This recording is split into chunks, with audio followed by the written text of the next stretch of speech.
Hey everyone, my name is Kendra Krueger, and I'm going to be talking to you today about DIY, do-it-yourself sensors and citizen science. And this is one of the sensors this is a CO2 sensor I'll be describing. So I currently run the youth and outreach programs at CUNY, that's City University of New York's Advanced Science Research Center, part of the Graduate Center, located up in Harlem.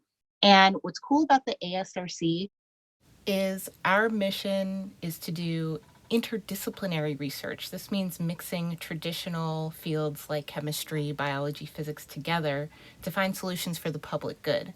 Now, this really resonates with me because I'm an engineer, artist, activist, and regenerative designer. So I'm always looking for ways that we can bring science into the hands of the people, but also the voices of the people into the scientific community. One of the ways that we can help do both of these things is by creating these DIY do-it-yourself environmental sensors.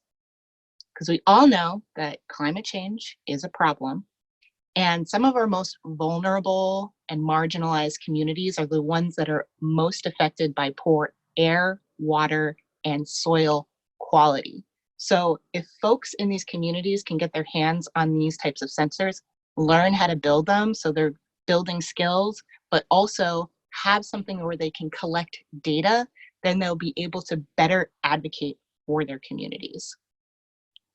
So this little sensor here was developed by Dr. Ricardo Toledo-Crow. He is the director of the NGENS Sensor Lab at the ASRC. He is a physicist and an environmental scientist. And the idea at the NGENS Sensor Lab is to create these low-cost environmental monitoring sensors that can be deployed basically anywhere. So for this assembly, we are measuring CO2, carbon dioxide, which is a greenhouse gas and comes from fossil fuel burning. So that can be from vehicles, transportation, to different industrial manufacturing and polluting. So what we've done here with this design is Ricardo and I have teamed up to create a whole curriculum and instruction manual of how folks can learn about these sensors and build them themselves. We piloted this program with high school students in New York City this past year, and they're now able to use them in their own research projects. So I'm gonna step you through a little bit about all of the components and how they work. And you can look on with the links that will be provided after this, how to do it yourself, how to get all of the parts, and how it works. So we're going to take this apart. Basically, it's made out of 4 different components, and it's cool because they're pretty easy to plug and play. So the main part is the Arduino, which is the little microcomputer, and this basically runs the system with a little bit of code you can download from your computer, and it sends the signals between all of the different components. Next, we have the logger shield. Shield just means the chip, but it has this SD card in it, which is able to store all of the data from our devices. This is the LCD screen, which we saw the data show up on, and we have our CO2 sensors. It's called a K30 CO2 sensor, and it's able to measure the CO2 levels in the environment.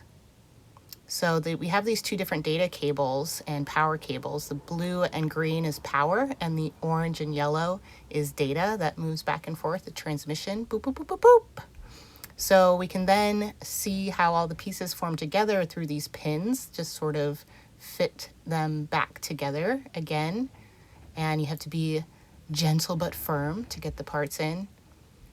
Fit it in, line it up, nice and snug, and through these pins is again where all of the power and data can move between the different shields or boards, circuit boards. And all these parts can be bought online pretty easily. So it's not visible here, but there's also a USB cable where you get the data in from your computer. Here you can see where the power lines, the power pins are. V in is the voltage in, and ground, that's going to be your positive and negative power, and that's driven by the outlet. So we just have a power adapter plugged into the outlet, and boom, da da da da da, powering up. We now get our measurement. So this is measuring in parts per million. Sometimes takes a second for it to equilibrate out. So it starts out a little bit high and then it'll come back to a normal level. See if I breathe on it.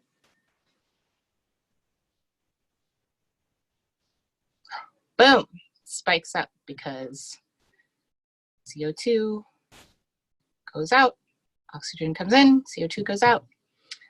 But in general, I just wanted to say that I think these types of technologies and citizen-based science projects are going to be more and more relevant and important as we move into the future. And right now, even, I think that we need to continue to support these kinds of projects as scientists to bring these kinds of things into the communities, and also starting to listen and learn from our most vulnerable communities, because they've also been out here being scientists and being stewards of the land and in right relationship with people and place for a very long time. So how do we create more of these reciprocal relationships between scientists and communities, particularly Indigenous communities at this time?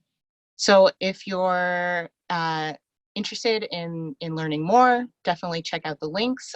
Stay connected to the Advanced Science Research Center. We've got lots of social media channels that you can get connected to, learn more about the work and the research that's happening there in all the different research initiatives beyond just environmental science. We're studying nanoscience, photonics, structural biology, neuroscience, and environmental science. Also, you should follow our IlluminationSpace. We have a whole interactive exhibition center. This is the hub of our youth education programs. So definitely stay tuned. We're going to have a lot of online content available through this platform as well. And with that, hope to hear from you. Hope you stay connected. Hope this brings you some inspiration. And just remember, that we have the ability to keep imagining and being curious about the world and ourselves and our place in it. So I think that sometimes is the most important thing that we can do. Thanks for listening.